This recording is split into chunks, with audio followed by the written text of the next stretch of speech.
열둘 중에 하나인 가룟 유다가 예수를 넘겨주려고 대제사장들에게 가매 그들이 듣고 기뻐하여 돈을 주기로 약속하니 유다가 예수를 어떻게 넘겨줄까 하고 그 기회를 찾더라. 아멘.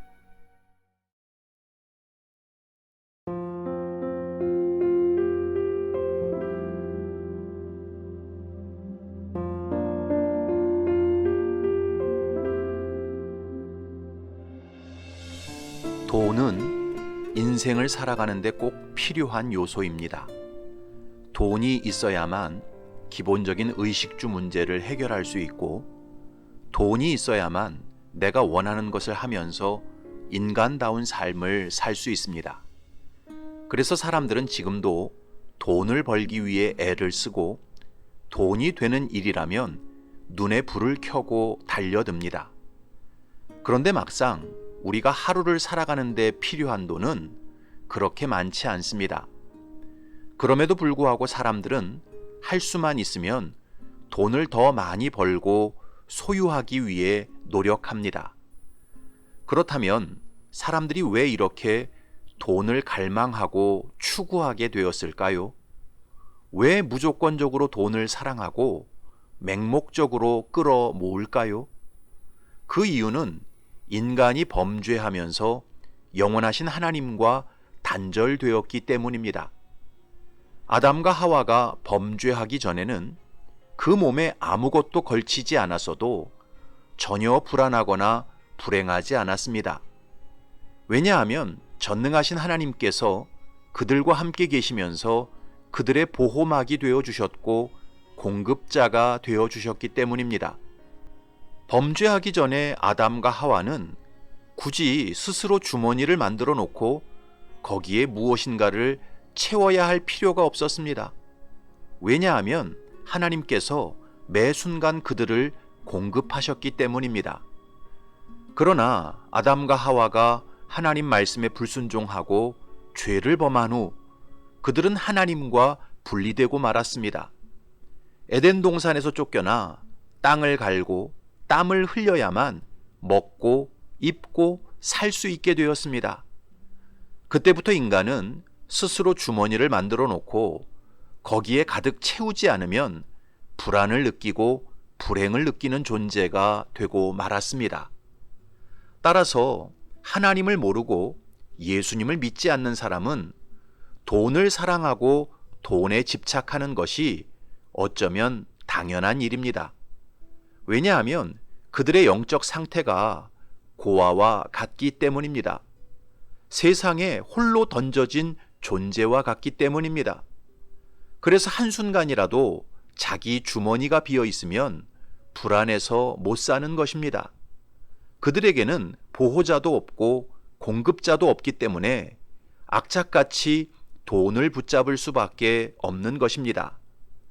그러나 진정으로 예수님을 구원자로 믿고 하나님을 아버지로 모신 사람은 돈에 대한 애착과 집착에서 자유해집니다. 이 말은 예수 믿는 사람에게는 돈이 필요 없다는 뜻이 아닙니다. 성도 역시 이 땅을 살아가려면 돈이 필요하고 마땅히 돈을 벌어야 합니다. 그러나 그렇다고 해서 예수님을 믿지 않을 때처럼 돈이 나의 산성과 피난처가 되지 않습니다. 돈이 나의 평안과 행복의 근거가 되지 않습니다. 돈에 내 모든 것을 걸지 않습니다. 왜냐하면 전능하신 하나님께서 나의 아버지가 되시고 일마다 때마다 채우시기 때문입니다. 그래서 더 이상 돈을 하나님으로 주인으로 섬기지 않습니다. 성도에게 있어서 돈은 그저 하나님의 뜻을 이루는 수단과 도구에 불과한 것입니다. 이처럼 돈에 대한 마음과 태도를 살펴보면 그 사람이 진짜 하나님의 자녀인지 아닌지 판단할 수 있습니다. 예수님께서 마태복음 6장에서 분명히 말씀하셨습니다. 한 사람이 두 주인을 섬기지 못할 것이니 혹 이를 미워하고 저를 사랑하거나 혹 이를 중히 여기고 저를 경히 여김이라. 너희가 하나님과 재물을 겸하여 섬기지 못하느니라. 진짜 하나님의 자녀는 돈을 자기 주인으로 섬기지 않습니다. 오직 하나님을 주인으로 섬깁니다. 그리고 돈을 통해 하나님의 뜻을 이루며 살아갑니다. 그러나 하나님의 자녀가 아닌 사람은 아무리 교회를 오래 다니고 중요한 직분을 걸치고 많은 봉사를 해도 돈이 그의 주인입니다. 모든 것의 초점이 돈이고 돈에 대한 갈망과 애착이 상당히 큽니다. 그래서 결정적인 순간에 돈 문제로 하나님을 배반하고 진리의 길을 벗어납니다. 오늘 본문의 가룟 유다가 바로 그랬습니다. 가룟 유다는 겉으로는 예수님을 쫓아다녔지만 그 중심에는 돈을 사랑하는 마음이 가득했습니다. 그래서 제자들의 돈꾀를 맡고 있으면서 기회가 될 때마다 몰래 돈을 훔쳐갔습니다.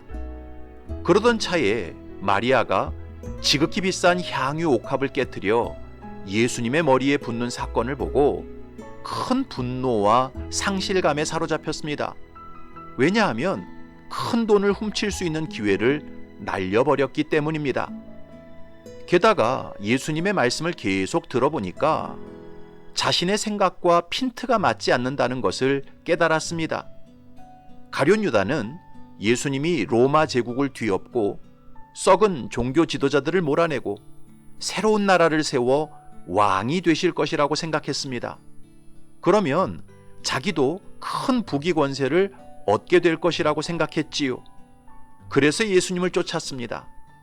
그런데 예수님의 말씀을 계속 들어보니까 예수님은 나라를 새롭게 만들 뿐도 아니었고 당장 이스라엘의 왕이 될 뿐도 아니었습니다. 예수님은 인자가 예루살렘에 올라가면 대제사장들과 서기관들과 장로들에게 붙잡혀서 죽는다는 재수없는 말씀만 계속하셨습니다. 결정적으로 예수님께서 예수님의 머리에 향유를 부은 마리아를 두둔하시면서 뭐라고 말씀하셨습니까? 그는 힘을 다하여 내 몸에 향유를 부어 내 장례를 미리 준비하였느니라. 이 말을 듣고 가룟 유다는 예수님을 향해 가졌던 자신의 모든 꿈과 기대를 버렸습니다. 저 사람은 왕이 될 사람이 아니다. 망상가다. 이런 결론을 내렸습니다. 그래서 가룟 유다는 기왕 헛다리 짚은 것 돈이라도 챙겨야겠다는 마음으로 대제사장들을 찾아가 흥정했던 것입니다. 10절과 11절을 보면 12 중에 하나인 가룟 유다가 예수를 넘겨주려고 대제사장들에게 가매 그들이 듣고 기뻐하여 돈을 주기로 약속하니 유다가 예수를 어떻게 넘겨줄까 하고 그 기회를 찾더라. 오늘 본문에 보면 대제사장들이 먼저 가룟 유다에게 돈을 주겠다고 제안한 것처럼 보입니다. 그러나 그렇지 않았습니다. 오늘 본문과 동일한 내용이 마태복음 26장에 나오는데 거기에 보면 이렇게 기록되어 있습니다. 그때에 12 중에 하나인 가룟 유다라 하는 자가 대제사장들에게 가서 말하되 내가 예수를 너희에게 넘겨주리니 얼마나 주려느냐 하니 그들이 은 30을 달아 주거늘. 가룟 유다가 먼저 대제사장들에게 예수님을 팔아 넘기는 조건으로 은 30을 달라고 요구했습니다. 결국 가룟 유다는 3년 넘게 예수님을 쫓아다녔지만 전혀 예수님을 믿지 않았습니다. 그는 여전히 돈을 주인으로 섬겼고 돈에 대한 갈망과 애착으로 가득했습니다. 그래서 결정적인 순간에 예수님을 배신하고 지옥 불구덩이로 들어갔던 것입니다. 이런 성경의 이야기를 보면서 오늘을 살아가는 저와 여러분 역시 나 자신의 중심을 정직하게 돌아봐야 합니다. 여러분은 정말 예수님께서 나의 구원자시고 하나님께서 내 아버지이신 것을 믿으십니까? 하나님께서 나와 늘 함께 계시고 내 모든 삶의 필요를 채우시는 분이심을 믿으십니까? 그렇다면 아무리 열심히 돈을 벌어도 절대 그 돈의 노예로 살지 않을 것입니다. 오히려 내가 번 돈을 가지고 하나님께서 주인 되심을 정직하게 고백하고 하나님께서 기뻐하시는 일에 즐거움으로 사용할 것입니다. 그러나 나도 가룟 유다처럼 돈을 주인으로 섬기고 돈에 대한 갈망과 애착이 가득하다면 아무리 교회를 오래 다니고 중직을 걸치고 이런저런 봉사를 해도 돈 문제 때문에 늘 마음이 불편할 것입니다. 헌금하는 게 늘 아깝고 하나님은 내게 복을 주시는 분이 아니라 내 돈을 빼앗아가는 분처럼 느껴질 것입니다. 사랑하는 성도 여러분, 돈 문제는 반드시 믿음의 문제와 연결이 되어 있습니다. 하나님께서 내 아버지이시고 일마다 때마다 내 모든 필요를 채우시는 분이라는 사실을 참되게 믿는 사람은 절대 돈을 주인으로 섬기지 않습니다. 도리어 내게 있는 돈을 가지고 하나님과 이웃을 기쁘게 섬기며 살아갑니다. 그래서 이 땅에서부터 하나님과 동행하고 천국을 누리며 살다가 영원한 기업을 받게 됩니다. 그러나 여전히 나 자신이 인생의 주인이고 하나님께서 내 아버지이신 것을 믿지 못하는 사람은 영적으로 볼 때 고아와 같은 상태이기 때문에 돈을 주인으로 섬기며 살아갈 수밖에 없습니다.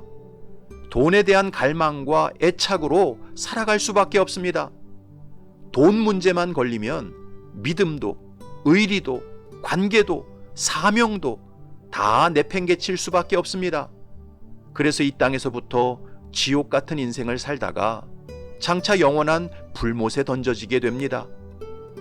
바라기는 저와 여러분들이 돈을 주인으로 섬기는 인생이 아니라 오직 하나님만 주인으로 섬기는 인생을 사시기 바랍니다.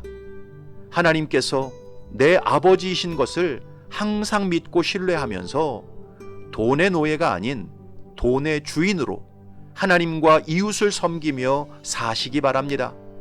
그래서 가룟 유다처럼 비참한 인생으로 끝나는 것이 아니라 마리아처럼 영광스러운 인생으로 하나님 앞에 서시기를 주님의 이름으로 축복합니다. 아멘.